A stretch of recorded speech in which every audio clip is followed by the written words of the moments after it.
talk about successes, lifestyle. Let's talk about these wheels, though. Okay, all right.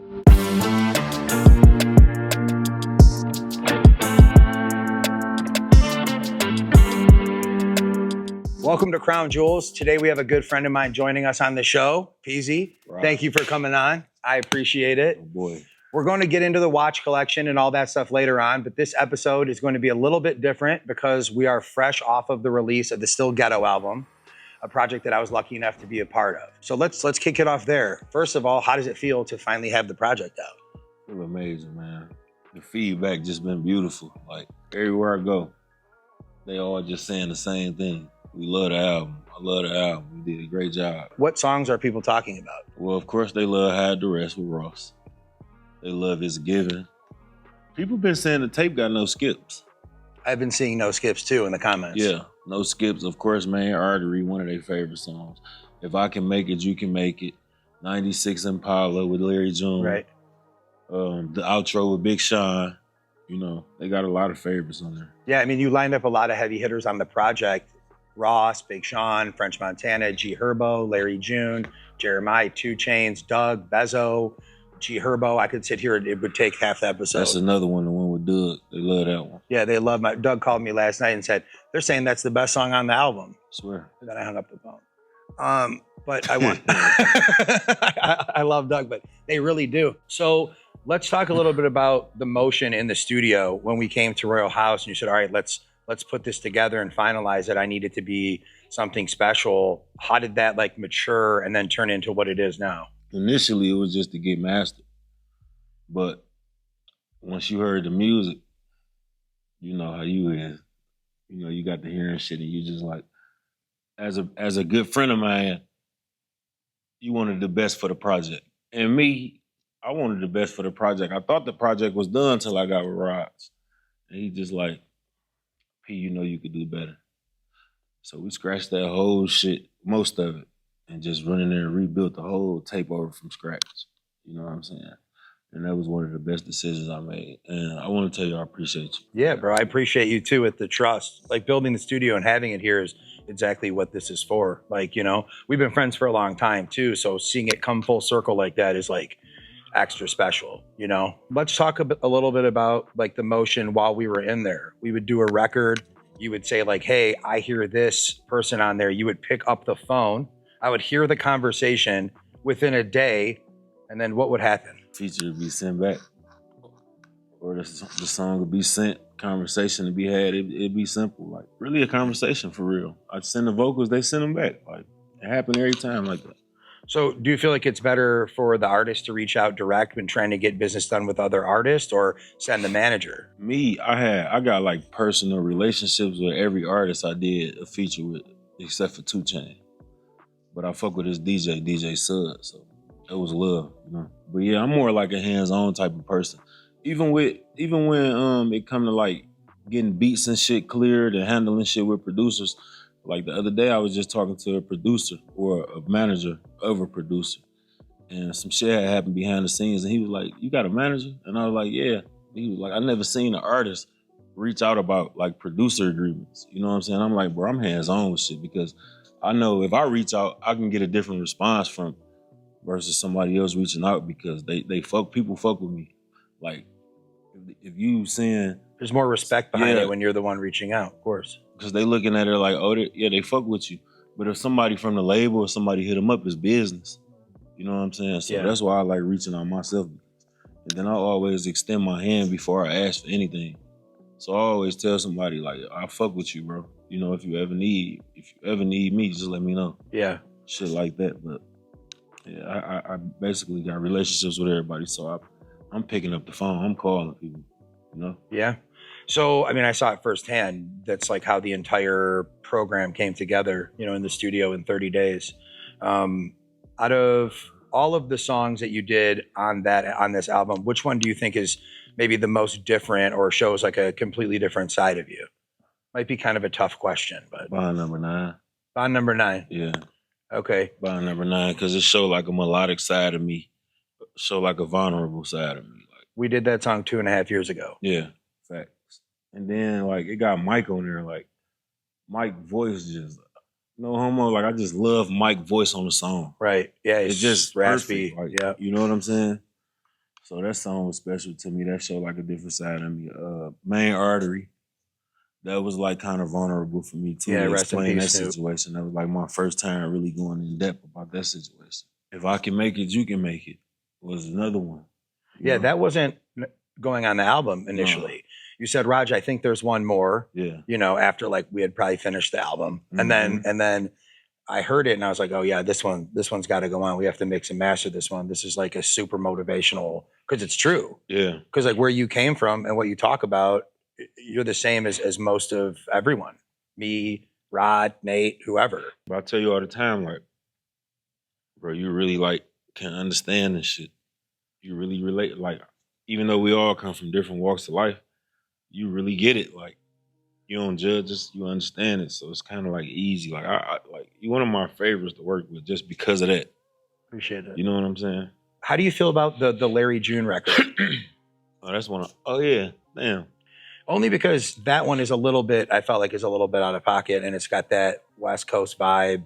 Every song, every one of my albums, if you notice, I make a song dedicated like strictly to the West Coast. With that one, that's more of a car record too. Like I ain't even really a car guy, but I bought an old school 96 Impala. I had a Marauder back in the day. I was really just naming cars that like me and Lou and like the whole Chevelle shit was, I was really explaining Lou car. I made the song for Lou. Right.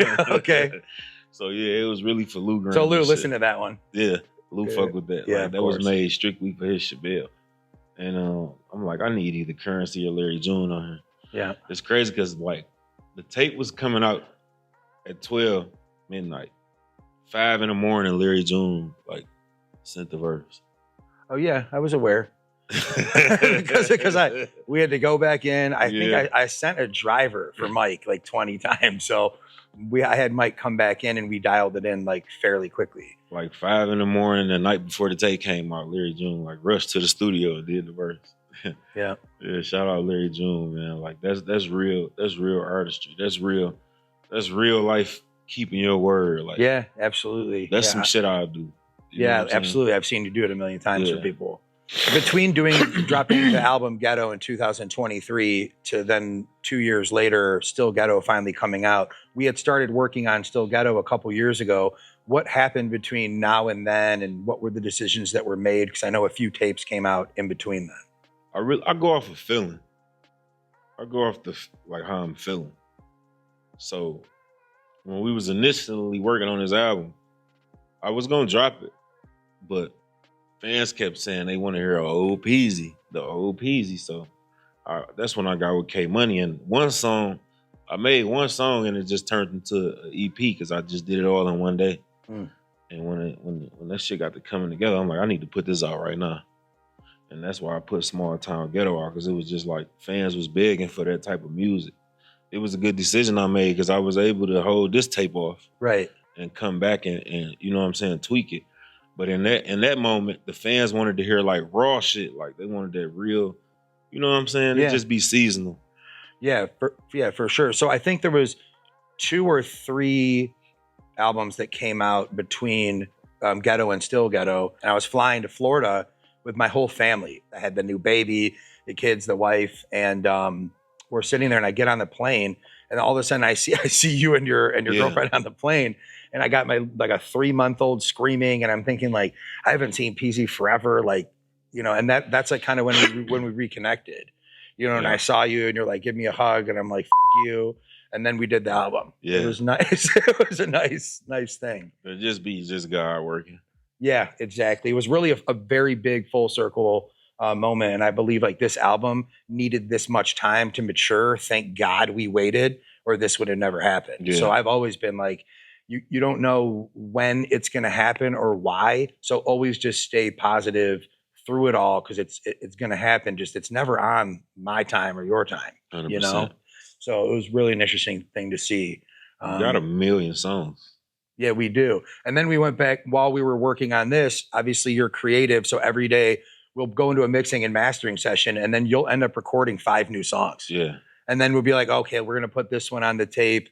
That only happened with a few songs, but we have the next album fully ready to go. We got like 2 ready. It's actually, I don't want to like knock anything that's out right now. The new stuff is a little bit different. It's pretty crazy. Yeah, my new music, like, out the park. I'm like, can't wait, because there's stuff where you really talk about like your real life growing up, and all that real stuff, and that's the shit that I relate to the most.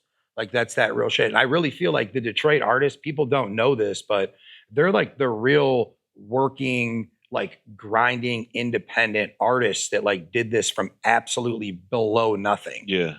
And it's real. This isn't like we're gonna take someone's image, we're gonna rap about a lot of this dope boy shit. Let's like, or we're gonna expand on it and exaggerate a bit of it. I've known you for a long time. There's like no exaggeration. I know all your friends, where you're from. I've been down there a million times. Like You've been all on my block. It's you see how that shit. It's very authentic, and that is relayed through to the music and translates perfectly. Shit. Your wife Pops work over. He been over there forever. Yeah. 6 miles in Hayes. Go see my father-in-law. Yeah, he can tell you all about this. They actually just sold the store last week. Really? Yeah, because you moved. So I said, we don't need to be there anymore. 100%. Yeah, it's safe now. You can leave. I had that whole thing just to watch over you. So let's talk a little bit about your relationship with Big Sean and how that's like developed a little bit more over the last year with some of the collaborations. Shout out my man, Big Sean, man. That he went in there and goddamn did that verse over 3-4 times, didn't he? Yeah. Shout out Big Sean. He a real perfectionist. I got to give him that. I first linked up with him when I was in LA. He was at Hit Boy Studio. He had me pull up and shit. And this is my first time, I think, actually linking with him in the studio. We made music. This was around the time I first got out at 21. The music, we ain't never put those songs out, but we was working together in the studio, and our relationship built on from time like that. And then fast forward, we did a record with Vez not too long ago.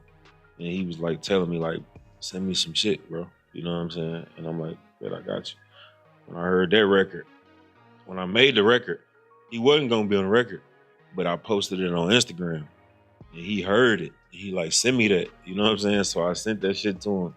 And he sent that shit back like, I think he had sent it back like a couple months later, because I wouldn't really want to pressing the album for real. We really wanted pressing it like that. But he sent the shit back. And I'm like, God damn it. He real life gave me a verse. Like I could see why it took 2-3 months for him to give me the verse back. Like, and then that wasn't even not just that. He went back and perfected it 2 or 3 times over. Like, sent it back. Like every time we sent it to him, he heard something like he felt he needed to tweak. And he did that shit 3 different times. So I'm like, just off that, he get my utmost respect. Like, cause he really cared. Like, he really, you know how me and you felt. Yeah. We felt the very first verse was ready. Like, this shit ready already. We don't got to do nothing to it. Sent that back. He like, sent that one back.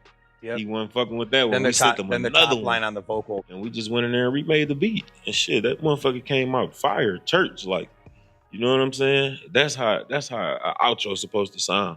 When you put that church on it and you put that real care on it and the real sounds and instruments, and it's a different feeling. Yeah, no, we spent a lot of time on it. You re-recorded vocals. Sean re-recorded his part. Yeah. We spent a lot of time like detailing this stuff. I know you've been through every phase of the game. What's one piece of advice that you would give someone that's just starting out now in today's game? Learn the business first. Attorneys, BMI. Everything. Learn it. Streaming. Learn that before you learn how to do hooks and bars and all that shit. Learn the business first. Then work on perfecting all that other shit later. What is the biggest mistake you see with younger artists today, and how can they avoid kind of making those mistakes? Is there one common thing you see? People not watching what they say because they don't know the power of the tongue. So like in their bars or on socials? Just all of it. Just burning bridges for no reason type of thing? Just, they don't understand the energy that they presenting upon themselves with the type of shit that they saying in these songs and these interviews, and just, you know what I'm saying? Yeah. I don't think people know how powerful that is. Like, the shit you say, it's like you can live and die by that. I'm hearing a lot of shoot 'em up, bang bang shit, and I'm seeing a lot of rappers just dying and going to jail. But then you got other rappers that's rapping about, you know, just consciousness, and they get to live and travel, and gotta watch what you say, basically. Yeah, absolutely. I just want to talk about your personal life thing because I see this as being something that's amazing, and I don't know if it's actually really stressful. But from the outside, seeing someone that has like multiple women in their lives, it seems like it's a manageable thing. I don't want this to come off the wrong way. Yeah. But how do you manage having 3 women in your life with your 3 children? I got 3 different kids by 3 different women. How I deal with that is shit. I just be honest, like, just gotta be honest for real. Just like one of my kids' mom is who I really like deal with. Like, you know what I'm saying? I've been dealing with her for the past 8 or 9 years. That's who I got my special relationship with. The other 2 we co-parent and we just take care of our children. You know what I'm saying? It could get difficult at times. You know what I'm saying? But communication is the key. I just try to do the best for the children. Of course. You know what I'm saying? I just try to show up for my children and be honest, and, you know, I love who I love. I got love for all my kids' mom. You know what I'm saying? Yeah, I of respect course. them all. They all take great care of the kids. Every last one of them take beautiful care of the children. Yeah. You know what I'm saying? But I've been with one just dealing with her for 8 years, and that's who I'm rocking with. And you know what I'm saying? I got respect and love for all the rest of them. And I got everybody back. You know what I'm saying? Yeah. Do you see marriage in your future? Yeah. Okay, that was a quick answer. Yeah. I've been married for 10 years, if you have any questions. Yeah, I'm going to get married soon. I plan on being married. So just recently, I saw someone claiming that they could dress worse than you. How do you take that? Like, what the fuck did he mean by that? I'm not like, sure. You can't dress worse than me. Why you think you dress worse than me? That's like saying you dress better than me. I got on bullshit right now. How a nigga gonna dress worse than me? The fuck is he talking about? Like, what? Is this the worst you can do? No. Okay, it can get worse. I could wake up and not look. Just blindfolded and come in this bitch fresh to death. Worst shit you ever seen. Be careful, guys. Don't ever at me. You know, talking about you dress worse than me. You don't. Probably not the response anyone was expecting. So I just want to wrap the show by saying thank you for real for your friendship, loyalty, trust in the music stuff, outside of the music stuff. I see our friendship going for a very long time, continuously. 100%. So yeah. I appreciate you taking the time to talk about some of these more personal things in here and stuff. So thank you, P. Thank you, bro. Yeah. Appreciate you. Hey, come here. How did that go? The anniversary presidential Rolex. The road. I shot this first pod with Peezy a few months ago, and he had most of his watches with him. And then I just caught him when he was back in from Los Angeles for a day to talk about the album. And so I kind of shot 2 pods with him. I think you guys will get the point. This is the other version of the pod. Enjoy. So what do you have in your current collection right now, or with you? With me, I got I got the Daytona on off catalog joint, but I got another Daytona, and I got that Prezi that me and you got. All right, let me see these. So let's start with this Daytona, because most artists, I feel like, wouldn't go ahead and get a Panda Daytona that's in steel. What made you want to go and buy this watch out of every watch that's out there? I'm gonna be real with you. I wasn't even hip, right? Okay. But Brad told me that was I was looking for an everyday watch. Mm-hmm. You know what I'm saying? And Brad told me, like, get this watch. Nobody got this watch. This is gonna be a good watch. And then I think that was like I already had a Daytona, because I got the rose gold Daytona too. So I was like, that's gonna be my second Daytona. So I'm like, I'm gonna get that. I like that watch because nobody had it. Do you wear it as a daily a lot? I don't really wear it, for real. Keep it real with you. Okay. I barely wear it. You might catch me with it on sometime, but I barely wear it. What's the feeling when you put it on your wrist? I have nicer stuff, but I'm glad I own this. Yeah. Like, it's hard for you to leave the house in something that's this basic, but you like to own it. It's cool just to know I got it. Yeah. But it ain't fun, though. It's hard to leave the house in it, though, right? 100%. So it's like a piece to take a nap in. Or just to sit around the house. Right. You know, do shit or like fun shit around. Right. Answer some emails. Type shit. Right. Yeah. Okay, so this is the email piece for Peezy, the Daytona. Some people's grail. And then obviously this watch is I'm in is love with that insane. watch. That's why I never leave it at home. Yeah, because then you'll wish you had it. Yeah. So talk about like the first time you saw this and how you felt when you saw this release. Man, I seen Babyface Ray had it. I ain't gonna lie. I seen you with it. Okay. I'm like, man, that is a beautiful fucking watch. You know, and I never had gold watches before. In yellow, you mean? I never had no yellow gold watch. Okay. I had one Prezi, but I like the face on it, the green. Yeah. And then I like the factory dial. That's when I'm like, I need to get that watch. Remember I called you? I'm like, man. Is it the first factory dial, like factory diamond watch that you bought? On the bezel? I'm thinking. Yeah, I think it is. Yeah. If I could, yeah. What watch that you have right now have you had the longest?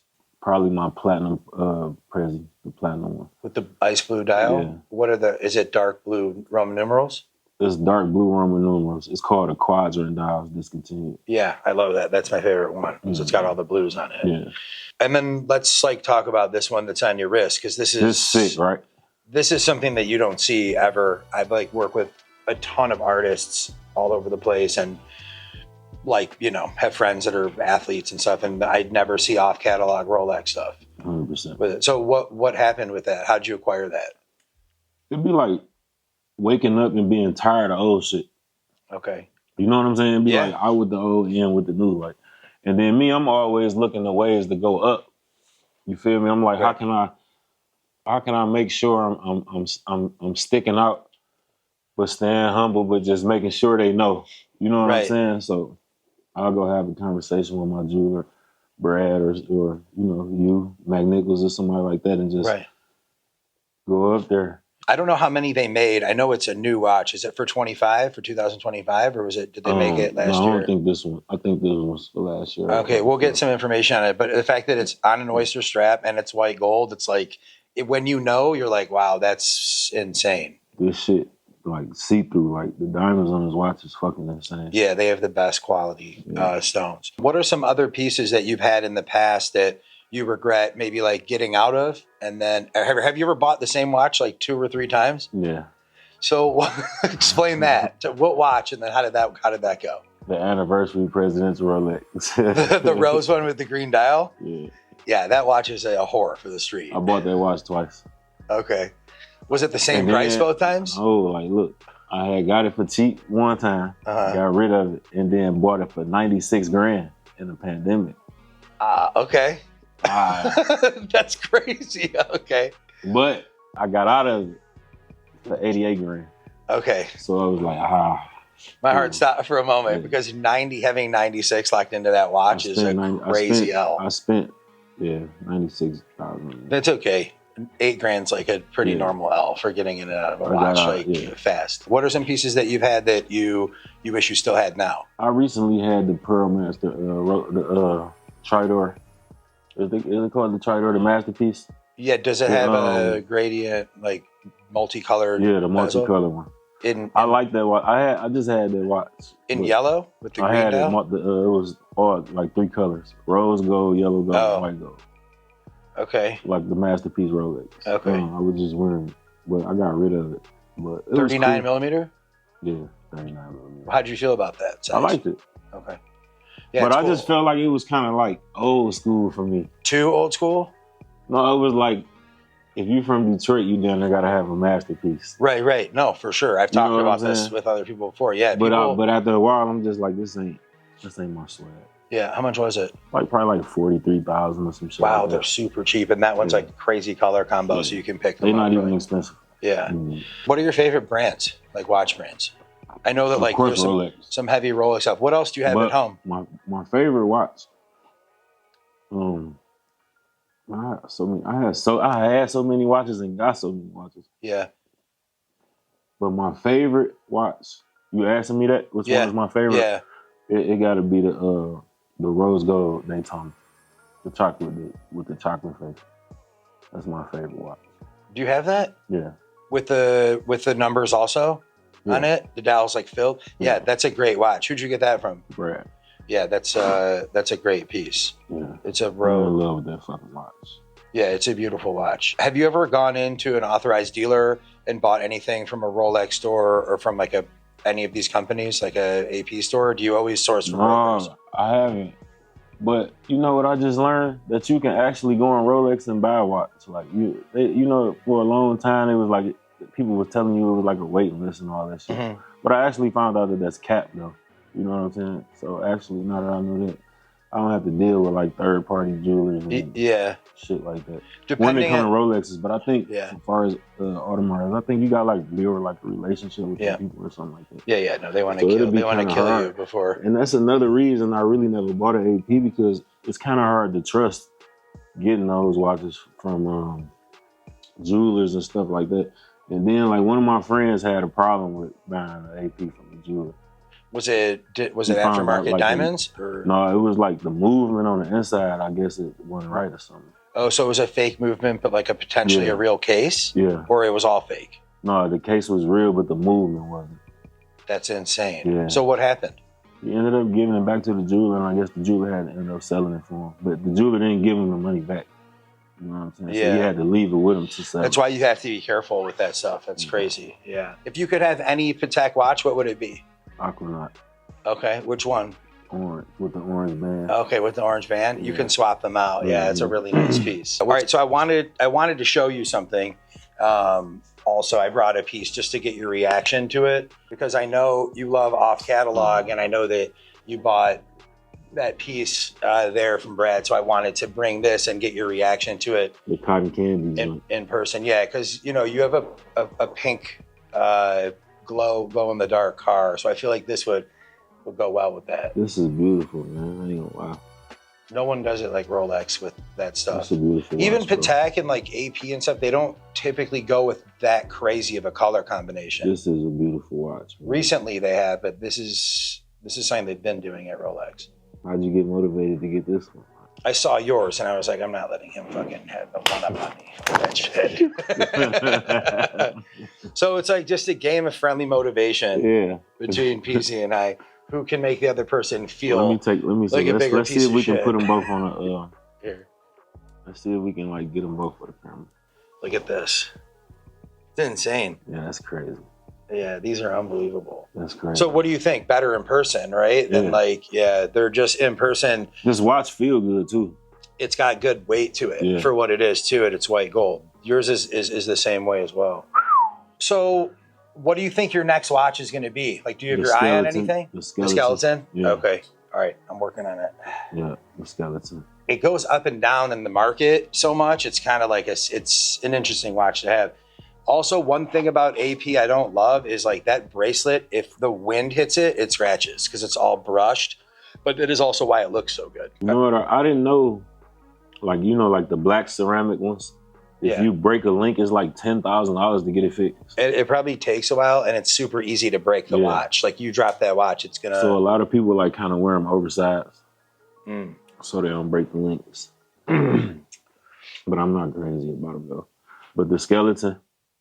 That's the one. Yeah. That's the grail. All right, let's go take a look at that range. Come on. Outside.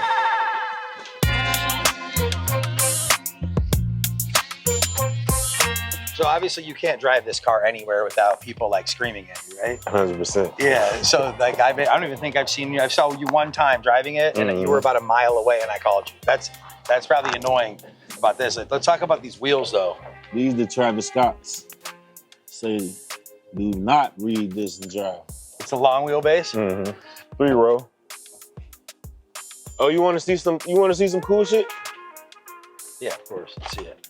Look how God just be working, right? I got a cool Father's Day gift. Oh, that's sweet. Oh, that's sweet. That's really sweet. It's cool, right? Yeah, no, it's really dope. Who got that for you? My son got it for me. Philly got it for me. Wow. Yeah. And we just so happen to be talking about watches. I got to go home and talk to my son about how I didn't get anything. That's crazy. What else are you into? What other kind of cars? You like old schools or anything? Yeah, I just bought a 96 Impala. It's in the paint shop now. What color is it? Black with like a pink pearl shine in it. Does it have like the polished 5-spoke wheel? Like that came No, I got, no, yeah, it do got the 5-spoke wheels on it, but I'm taking them off. I'm putting 26-inch gold Daytons on my 1,000-spoke Daytons? Yeah. That's gonna be so crazy. That's how I'm coming, Rod. All right, well, we'll have to follow up on the next episode with that. It'll be done soon. It's in the paint shop now. Thanks for coming out, bro. I appreciate it. I appreciate you, Rod. My brother Peezy. You know that. Ghetto. Thanks for tuning in.